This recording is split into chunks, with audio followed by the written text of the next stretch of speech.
Buenas noches, hermanos y amigos que en esta noche nos escuchan. Quisiéramos, hermanos, pedir la bendición de Dios, la bendición, la protección, la provisión de Dios sobre la vida de cada uno de ustedes y de sus familiares en estos tiempos que estamos pasando. En esta noche quisiéramos compartir con ustedes la palabra de Dios. Quisiéramos primeramente leer la palabra de Dios y luego ver lo que Dios nos quiere decir a cada uno de nosotros a través de ella en esta noche. Amén. Si son tan amables y van al libro de Filipenses, capítulo 1, del versículo 12 al 21, quisiéramos leer esta porción de escrituras aquí. Dice la palabra de Dios: quiero que sepáis, hermanos, que las cosas que me han sucedido han redundado más bien para el progreso del Evangelio.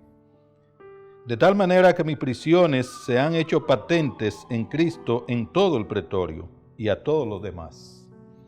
Y la mayoría de los hermanos, cobrando ánimo en el Señor con mis prisiones, se atreven mucho más a hablar la palabra sin temor. Algunos a la verdad predican a Cristo por envidia y contienda, pero otros de buena voluntad. Los unos anuncian a Cristo por contención, no sinceramente pensando añadir aflicción a mis prisiones, pero los otros por amor, sabiendo que estoy puesto para la defensa del Evangelio. ¿Qué pues? Que no obstante de todas maneras, o por pretexto o por verdad, Cristo es anunciado, y en esto me gozo y me gozaré aún, porque sé que por vuestras oraciones y la suministración del Espíritu de Jesucristo, esto resultará en mi liberación. Conforme a mi anhelo y esperanza de que en nada seré avergonzado, antes bien, con toda confianza, como siempre, ahora también será magnificado Cristo en mi cuerpo, o por vida o por muerte. Porque para mí el vivir es Cristo y el morir es ganancia. Oremos. Padre, te damos la gracia por darnos la oportunidad de estar aquí y de poder compartir tu palabra. Que sea tu Santo Espíritu guiándonos en todo, Señor. Y que no hablemos más de lo que tú quieres que hablemos, sino que solamente permitamos que sea tu palabra, que cual frasco de alabastro de perfume grato se quiebre en esta noche y se esparza, Señor, entre los oídos de los oyentes. Que sea tu Santo Espíritu llevando la verdad de tu palabra a los corazones. Por Cristo Jesús, tu amado Hijo, oramos. Te damos la gracia. Amén. Amén. Bueno, hermano, yo he titulado el mensaje de esta noche: el coronavirus, ¿es para usted una maldición o una bendición? El coronavirus, ¿es para usted una bendición o una maldición? Dice, hermano, si le preguntaran a usted hoy, ¿es una bendición o una maldición el coronavirus? ¿Qué usted respondería? Bueno, yo creo que si usted cree, hermano, que la vida suya es una vida que está direccionada, que está condicionada para los propósitos de Dios, usted va a pensar que el coronavirus es una bendición. Ahora, hermano, si usted vive su vida o su vida usted piensa que está direccionada para los propósitos suyos, entonces usted va a creer que el coronavirus es una maldición. Normalmente tenemos la costumbre, hermano, ¿verdad? Como cristianos, es una costumbre en nosotros los cristianos, y es que citamos versos bíblicos, ¿verdad? Que se adecúen a situaciones que muchas veces estamos pasando. O sea, nosotros somos tendentes a citar versos bíblicos que estén relacionados con una situación X que estamos pasando. Por ejemplo, uno de los versos que muchas veces citamos es Romanos capítulo 8, versículo 28, ¿verdad? Que nos dice: y sabemos que a los que aman a Dios, todas las cosas le ayudan a bien. Dice, esto es a lo que conforme a su propósito son llamados. Ahora, hermano, este es un verso que suena muy bonito, ¿verdad? A nuestros oídos, cuando lo que está aconteciendo es favorable. Me nació el hijo esperado, me ascendieron en el trabajo, conseguí un nuevo empleo donde me están pagando 3 veces más que lo que ganaba en el empleo anterior, o esa novia que tanto deseaba, me la conseguí. Ahí, hermanos, nosotros tomamos este verso y decimos y sabemos que a los que aman a Dios todo le obra para bien. Amén. Hermano, pero este es un verso lleno de doctrina, ¿verdad? Muy importante. Lo primero que debemos ver, hermanos, que para que este verso, esta promesa que está en este verso se cumpla en cada uno de nosotros hay una condición. ¿Y cuál es la condición, hermano, para la bendición?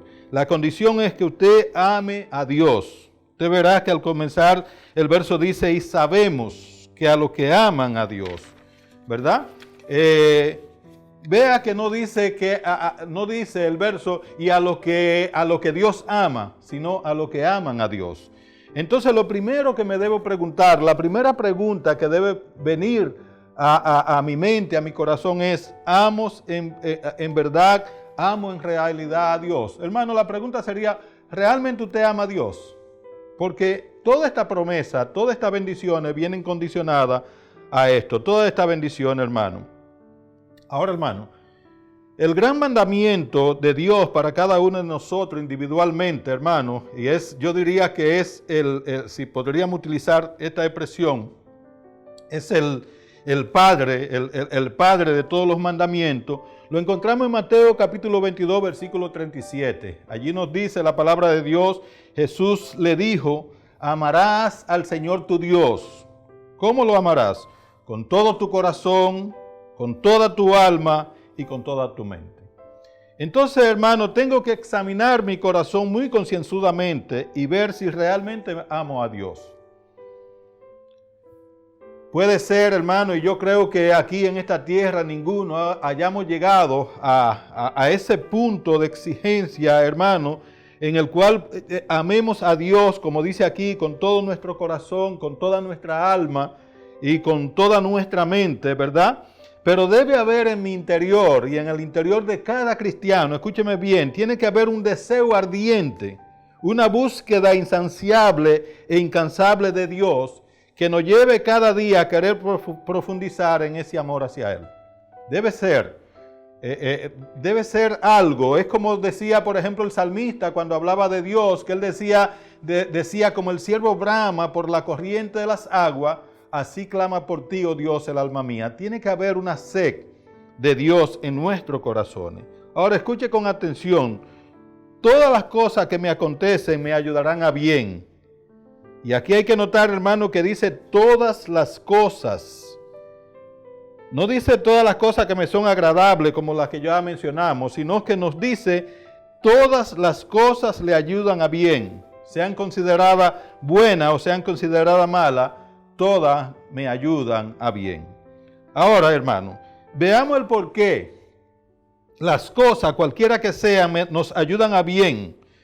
Cuando usted como cristiano llega a entender que está en la mano de Dios y que todo lo que acontece a su vida está enmarcado dentro de los propósitos de Dios para su vida, usted estará seguro de que todo lo que le acontece le obrará para bien. De que todo le va a obrar para bien, porque eso que le está aconteciendo es algo que no escapa de la soberanía de Dios, pero tampoco escapa de los propósitos de Dios para su vida. Amén. Porque es Dios quien lo está orquestando, hermano. En la vida cristiana no podemos pensar como el mundano, ¿verdad? Que esto es casualidad, que esto es un golpe fortuito del destino, que esto es una chepa, hermano. Nosotros vemos, hermano, que por eso es que este verso termina diciendo, esto es a lo que conforme a su propósito, al propósito de Dios son llamados. Pero usted puede ver, hermano, que dice conforme al propósito de quién, no al propósito mío, no al propósito de mi esposa, no al propósito de mis hijos, no a lo que yo quiero, sino conforme al propósito de Dios, hermano. Cuando usted ama a Dios, y déjeme decirle, hermano, escúcheme bien, cuando usted ama a Dios, ¿verdad? Lo primero que nosotros vemos, que nos enseña la Sagrada Escritura es, hermano, que si usted ama a Dios, hermano, usted le ama porque Él le amó primero. Que nadie quiere ni desea amar a Dios de por sí mismo. Para usted amar a Dios es porque ya Dios le ha amado primero a usted y le ha dado esa capacidad para que usted le ame. Amén. Entonces, hermano, cuando usted ama a Dios, todo lo que le acontece a su vida, aunque según los parámetros de este mundo, ¿verdad? lo considere bueno, lo considere malo, todo le obrará para bien. Porque todo estará direccionado a la ejecución del propósito de aquel que le ha llamado, el cual es Dios. Perdió el trabajo y ahora no hay con qué pagar la renta. Eso le va a obrar para bien en su vida, según el propósito de Dios. Se murió su esposa, su madre, su hijo, o aún usted mismo se murió. Eso le va a obrar a bien, según los propósitos de Dios. Amén. Sea cual sea el evento, hermano, ya sea que perdamos el trabajo, ya no haya para pagar la renta, ya sea, hermano, que se muera alguien, ya sea lo que sea que me pase, hermano, cuando yo creo que mi vida es una vida que está dentro de la soberanía de Dios y que Dios está dirigiendo todo lo que acontece a mi vida, entonces yo voy a creer que todo me va a obrar para bien. Amén. Nosotros vamos a creer, hermanos, que todo nos obrará para bien, porque nosotros tendremos entendido que no vivimos ni morimos para nuestro propio propósito. Usted y yo, como cristianos, hermanos, no vivimos ni tampoco morimos para nuestro propio propósito, sino que vivimos para los propósitos de Dios. Ahora, hermano, yo quiero que en esta noche nosotros veamos esta verdad de la que hemos estado hablando a la luz de la vida del apóstol Pablo. Y que lo veamos, hermanos, centrándonos en esta porción de escritura de Filipenses capítulo 1, versículo 12 al 21. Ahora, hermano, antes de entrar a estos versos, yo quiero que usted y yo veamos el propósito de Dios para la vida de Pablo. Si nosotros nos vamos al libro de los Hechos, capítulo 9, versículo 15, hermano, allí el Señor Jesucristo está hablando con un discípulo de Damasco llamado Ananías, a quien Jesús está enviando para que vaya y ore a Pablo, que ha tenido un encuentro personal con Jesucristo, hermano, a este hombre que asolaba la iglesia, que se llamaba Saulo, a quien el Señor ahora le ha puesto Pablo, que él vaya y ore por este hombre, hermano. Y ante las argumentaciones que le dice Ananías sobre Saulo, nosotros vemos que en el libro de los Hechos, capítulo 9, versículo 15, el Señor le dice así a Ananías. Dice Hechos 9:15, dice, el Señor le dijo, ¿a quién le está diciendo? A Ananías. Ve, porque instrumento escogido me es para llevar mi nombre en presencia de los gentiles y de los reyes y de los hijos de Israel. En otra palabra, lo que Dios le está diciendo a Ananías es, ve, porque ahora ese hombre que perseguía la iglesia llamado Saulo, ahora se va a llamar Pablo y él va a ser un instrumento escogido por mí para llevar mi nombre en presencia de los gentiles y de los reyes y de los hijos de Israel. Pero no solamente para eso, le dice en el 16, dice, porque yo le mostraré cuánto le es necesario padecer por mi nombre. O sea, dentro de lo que estaba enmarcado los propósitos de Dios para la vida de Pablo, no era solamente que él fuera un testigo de Jesucristo ante reyes, ante gobernantes, ante pueblo, sino también que Pablo tenía que padecer por el nombre de Jesucristo. Nosotros podemos ver aquí, hermano, que el apóstol Pablo fue llamado conforme a este propósito que Dios tenía para su vida. Pablo fue el instrumento escogido por Jesús para llevar su nombre en presencia de los gentiles, en presencia de los reyes y en presencia de los hijos de Israel, pero también, hermano, para padecer por Jesús, porque yo le mostraré cuánto le es necesario padecer por mi nombre. Amén. Ahora, hermano, aquí le vemos en Filipenses capítulo 1, que es la porción de escritura donde queremos centrarnos. Aquí nosotros vemos al apóstol Pablo escribiéndole a los hermanos de Filipo. Pero no le está escribiendo, escúcheme bien, cuando Pablo está escribiendo esta carta, no le está escribiendo desde la comodidad de un sillón sentado en su casa, no. Pablo le está escribiendo estando encarcelado en Roma, en una cárcel romana, la cárcel más difícil donde una persona podía estar encarcelado. Y lo está haciendo, hermano, como dice el apóstol Pedro en 1 de Pedro capítulo 4, versículo 15. Dice el apóstol Pedro en 1 de Pedro capítulo 4, versículo 15, dice, así, escúcheme bien, así que ninguno de vosotros padezca. ¿Por qué? Como homicida, o ladrón, o malhechor, o por entremeterse en lo ajeno. Dice, pero si alguno padece como cristiano, no se avergüence, sino glorifique a Dios por ello. Déjeme decirle, el apóstol Pablo no está allí en esta cárcel padeciendo por homicida, ni por malhechor, ni por entremeterse en lo ajeno, ni porque robó, ni porque habló mentira. Hermano, cuando nosotros padecemos por estas cosas, hermano, es justa el padecimiento que tenemos, hermano, porque nosotros no lo hemos buscado. Pero Pablo no está allí por esto, hermano. Pablo está padeciendo, ¿verdad?, por el testimonio que está dando del Evangelio. Pablo está padeciendo, hermano, por ser fiel a la proclamación del Evangelio. Y qué interesante, hermano. Él dice que se goza, hermano, de que su encarcelamiento está redundando, está cooperando para el progreso del Evangelio. Imagínese usted, encarcelado allí, en una cárcel, padeciendo todo lo que se podía padecer allí, pero también con el temor de que pudiera ser muerto. Y él dice que se goza. Y se gozará aún porque su encarcelamiento está sirviendo para los propósitos de Dios. ¿Cuál es el propósito de Dios? Que el Evangelio se expanda por muchos lugares. Amén. Nosotros vemos, hermanos, que en el versículo 13, él habla de esa gran bendición que está haciendo su encarcelamiento. Y él dice en el versículo 13, de tal manera que mis prisiones se han hecho patentes en Cristo, en todo el pretorio y a todo lo demás. El estar encarcelado allí, hermano, había creado un testimonio que había llegado, hermano, a la guardia pretoriana, que había llegado al mismo palacio del emperador, hermano, y dice él, y a todo lo demás alrededor. Amén. Hermano, pero no solamente eso, no solamente había pasado esto solamente, sino también que él dice que fruto del testimonio de lo que le está aconteciendo a la vida de Pablo, dice en el versículo 14, y la mayoría de los hermanos, ¿cuáles hermanos? Los creyentes que había allí en Roma.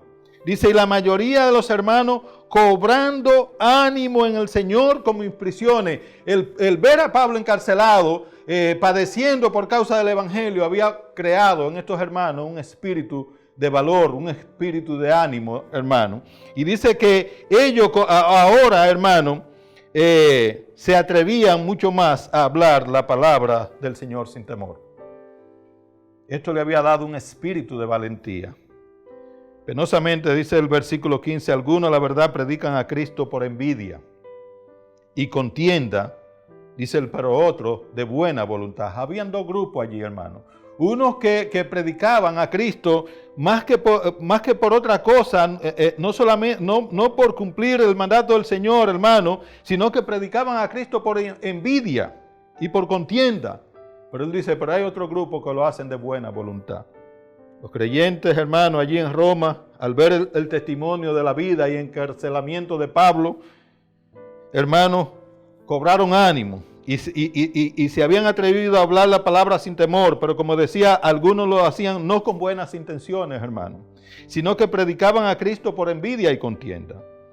Hermano, por esto es que una de las cosas que hemos hablado muchas veces en la iglesia es que nosotros debemos examinar por qué hacemos las cosas dentro de la obra de Dios.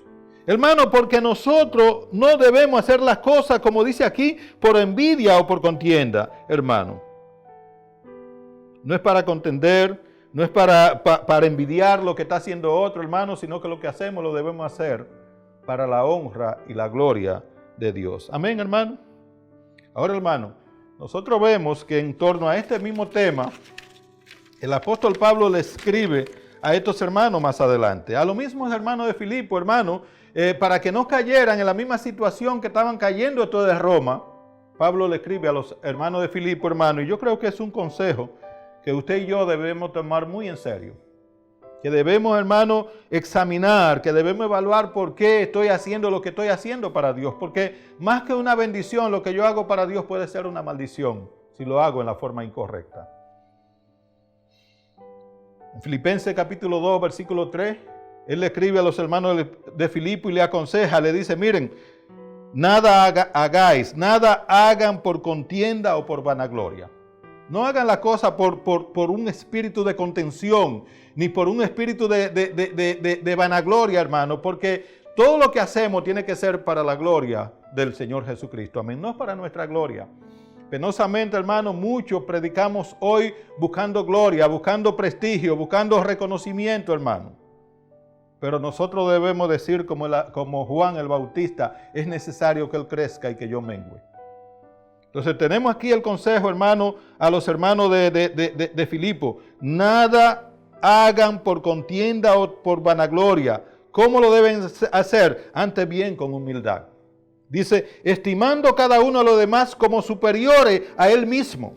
Dice, no mirando cada uno por lo suyo propio, sino cada cual también por lo de los otros. Amén. Esa debe ser la actitud correcta. Esa es la actitud que le agrada a Jesús. Esa es la actitud que va a ganar el aplauso del Señor cuando lo hagamos con humildad, cuando no lo hagamos por contender ni por vanagloriarnos, hermano. Muchas veces hacemos las cosas y quisiéramos que nos toquen pandero, que nos anuncien, que digan lo que hicimos. Eso se llama fariseísmo.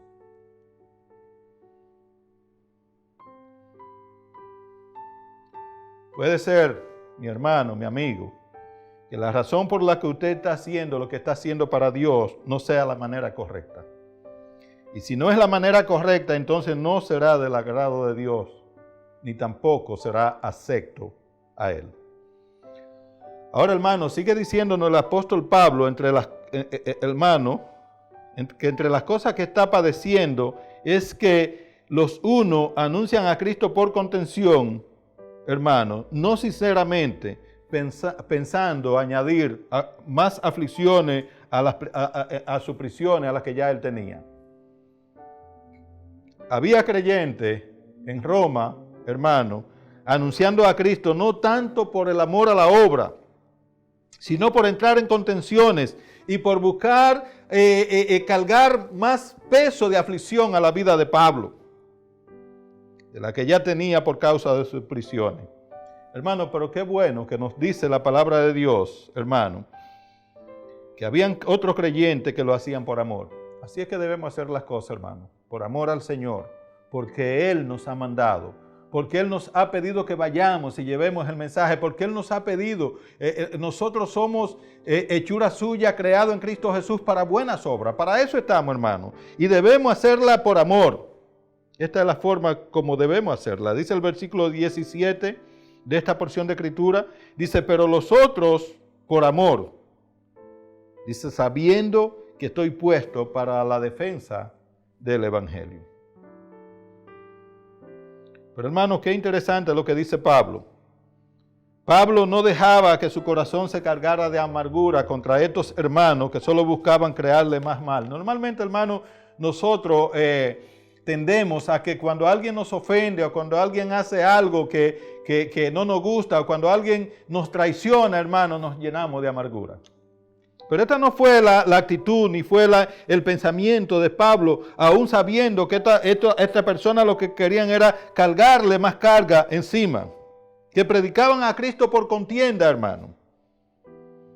Sino que Pablo veía más allá. Ojalá, hermano, que nosotros tengamos una visión más profunda de las cosas. Pablo veía más allá. Pablo veía cómo esto beneficiaba al Evangelio, cómo esto redundaba en el avance de los propósitos de Dios para su vida. En otra palabra, aunque estos hermanos estaban haciendo las cosas de una manera incorrecta, Pablo veía que esto, hermano, era algo que Dios utilizaba para que los propósitos de Dios en la vida de Pablo se cumplieran.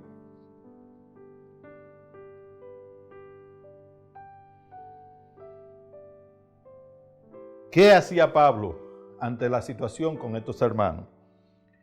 Él dice, yo me gozo y me gozaré aún. O sea, yo me gozo, pero es un gozo, hermano, un gozo recurrente. Yo me gozo y me gozaré aún, como yo me gozo y me voy a seguir gozando. Dice el versículo 17, pero los otros por amor.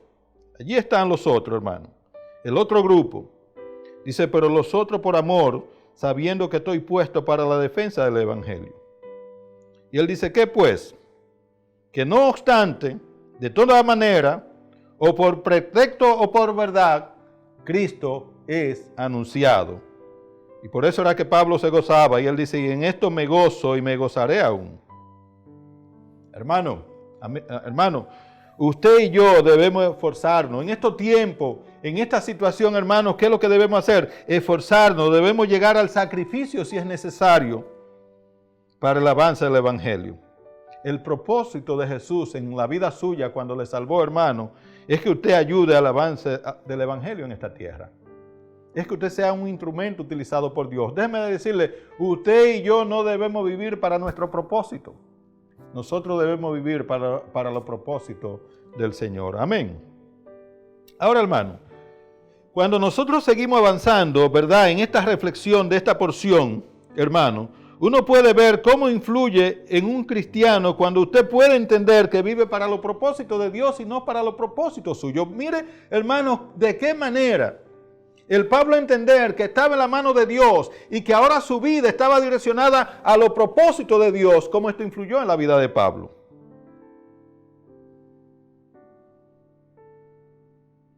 Una pregunta que uno podría hacer es, hermano, ¿realmente ha entendido usted que al Jesús llamarle a su reino, al usted un día levantar la mano y decir, soy pecador, Señor, te acepto como mi Señor y Salvador personal, hermano, que ahora usted tiene una responsabilidad mientras esté aquí en esta tierra y es vivir para el propósito de Jesús?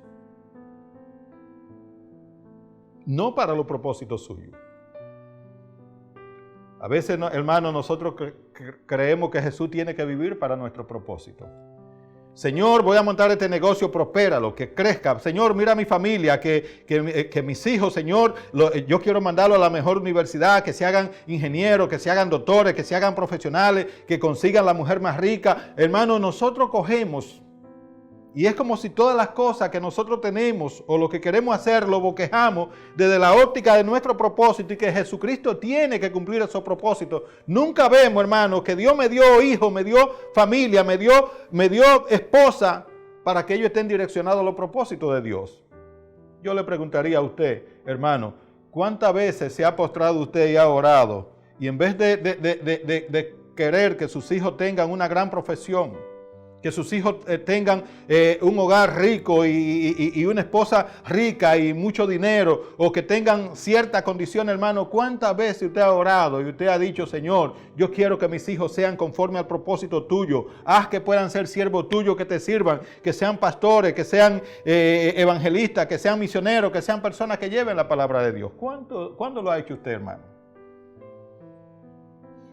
Hermano, ¿cuándo usted ha visto su negocio como un instrumento para cumplir los propósitos de Dios, para usted permitir que la obra de Dios, el reino de Dios se expanda en esta tierra? ¿Qué tanto está usted permitiendo que su negocio, su trabajo, su medio de producción, su vida estén enfocadas al avance del Evangelio? Porque es el propósito por el cual Dios le ha dado un trabajo. Ese es el propósito por el cual Dios le ha dado un negocio. Es el propósito por el cual Dios le ha dado un negocio. Es el propósito por el cual Dios le ha dado un vehículo para que usted lo use para el avance del Evangelio. Y si no tenemos esa óptica, tenemos una óptica errada. Déjeme decirle, me es grandemente revelador que Pablo le dice a estos hermanos lo que le escribe. Hermano, escuche lo que dice Pablo, que está confiado en la liberación de la cárcel. Dice el versículo 19, porque sé que por vuestra oración y la suministración del Espíritu de Jesucristo, esto resultará ¿en qué? En mi liberación, hermano. Pablo entendía, hermano, que no iba a quedar todo el tiempo allí en aquella cárcel. Y confía, hermano, en que por las oraciones de estos hermanos de la iglesia de Filipos, hermano, y por la ayuda, la provisión del Espíritu de Jesucristo, hermano, eso iba a resultar en su liberación. Ahora, hermano, ¿sabe usted por qué yo digo que me es grandemente revelador? Cómo el apóstol Pablo entendía los propósitos de Dios en su vida. Mire por lo que él dice.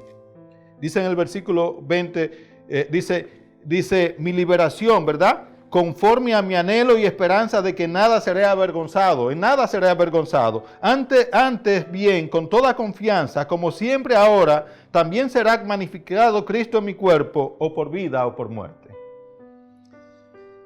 Hermano, Pablo sabe que según su anhelo y esperanza, en nada será avergonzado. Y aquí está el meollo del asunto. Él dice, antes bien, con toda confianza como siempre, ahora también será magnificado Cristo en mi cuerpo, o por vida o por muerte. Pablo confiaba, hermano, en que iba a salir de la cárcel, que iba a ser liberado, que no quedaría para siempre en la cárcel, hermano. Pero estaba confiado en que la forma de liberación, hermano, que Jesús le podía dar, podía ser, hermano, a través de la muerte. Que podía no salir vivo de la cárcel, hermano. Hermano, por esto es que él dice allí, ahora también será magnificado Cristo en mi cuerpo, o por vida o por muerte. Si tengo que salir de aquí libre, amén. Y si tengo que salir muerto, amén también. Porque de toda forma estará dentro de los propósitos de Jesús y su nombre será glorificado. Amén. Hermano, esta es la misma actitud que nosotros vemos, ¿verdad? En esos 3 jóvenes hebreos que estaban allí delante de Nabucodonosor. Nosotros vemos en Daniel capítulo 3, versículo 17, que cuando Nabucodonosor quiere que estos 3 jóvenes se postren y adoren esta estatua de oro que él ha levantado y que si no lo va a lanzar al horno de fuego para que sean quemados, en el versículo 3, en el capítulo 3, versículo 17 de Daniel, nosotros vemos la respuesta de estos 3 jóvenes. Ellos dicen, he aquí nuestro Dios a quien servimos puede librarnos del horno de fuego ardiendo y de tu mano, oh Rey, nos librará. Ellos tenían la confianza que Dios, no que Dios podía, que Dios tiene toda autoridad para librarlo, para sacarlo de allí. Pero ellos sabían que estaban bajo los propósitos de Dios. Y ellos dicen, y si no, si a Dios le da la gana de no liberarnos, si el propósito de Dios es que nosotros muramos aquí en este horno, y si no, sepa, oh Rey, que no serviremos a tus dioses, ni tampoco adoraremos la estatua que ha levantado. Sea para vida o sea para muerte, en otra palabra, lo que ellos le dijeron fue, nosotros vamos a seguir fiel a los propósitos de Dios. Amén. Hermano, tanto estos jóvenes como Pablo llegaron a entender que vivían para los propósitos de Jesús y no para los de ellos. Y que fuera que vivieran o murieran, lo más importante era que Jesús cumpliera su propósito en sus vidas y que el nombre de Jesús fuera magnificado. Por esto es que Pablo termina diciendo, hermano, en el versículo 21, porque para mí el vivir es Cristo y el morir es ganancia. Si vivo, vivo para Cristo, y si muero, gané. Eso, hermano, solamente lo puede decir alguien cuya vida está direccionada, entiende, está bien consciente de que su vida es una vida que está ahí en ese lugar para los propósitos de Jesús, no para los de Él. Déjeme decirle a mi hermano, mi amigo que me escucha en esta noche, para mí la bendición más grande, hermano, de esta pandemia es que Dios ha hablado. Y déjeme decirle, no es que Dios no nos está hablando, Dios nos está hablando siempre. Pero Dios ahora ha hablado en un lenguaje, hermano, que nosotros no podemos negarnos a escuchar. Dios nos ha estado hablando siempre y nosotros hemos cerrado nuestros oídos a la voz de Dios. Dios ha hablado de forma tal que hoy tenemos que escucharlo. Tienes que escucharlo el mundo. Tienes que escucharlo la iglesia, hermano. Nos ha parado y nos ha hecho escuchar su voz. Amén. Hermano, déjeme decirle, este mundo iba derrumbado en un derrotero, sin tener en cuenta a Dios y sus leyes. Déjeme decirle, millones y millones de niños están siendo matados año tras año a través del aborto. Nosotros nos escandalizamos de la cantidad de muertos de esta pandemia, pues déjeme decirle, en un año mueren más niños abortados que los que van a morir de esta pandemia a nivel mundial. Hay aberraciones sexuales, hermano. El hombre está envuelto en aberraciones sexuales, en pedofilia, en homosexualidad, en lesbianismo, en pornografía, en crímenes, en mentira, en engaño, en robo, en egoísmo, en orgullo. El hombre está viviendo dentro de su egocentrismo para él. Y no queremos escuchar la voz de Dios. no queremos escuchar la voz de Dios. Hoy en día, hermano, a lo bueno de Dios se le dice malo y a lo malo del hombre se le dice bueno. Hoy en día, a lo bueno de Dios en este mundo se le está diciendo malo y a lo malo del hombre se le está diciendo bueno.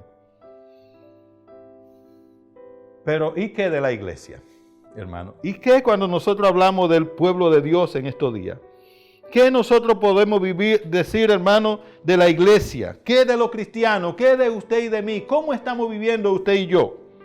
Estamos viviendo, hermanos, y yo siempre he dicho que nosotros estamos viviendo la peor época del cristianismo, hermano, con una iglesia mundanalizada, con una iglesia materialista, con una iglesia con la mirada puesta en este mundo, como que este mundo es el paraíso, hermano, con una iglesia que ha quitado la vista de las cosas de arriba, que no tiene la vista puesta en el reino de Dios, hermano.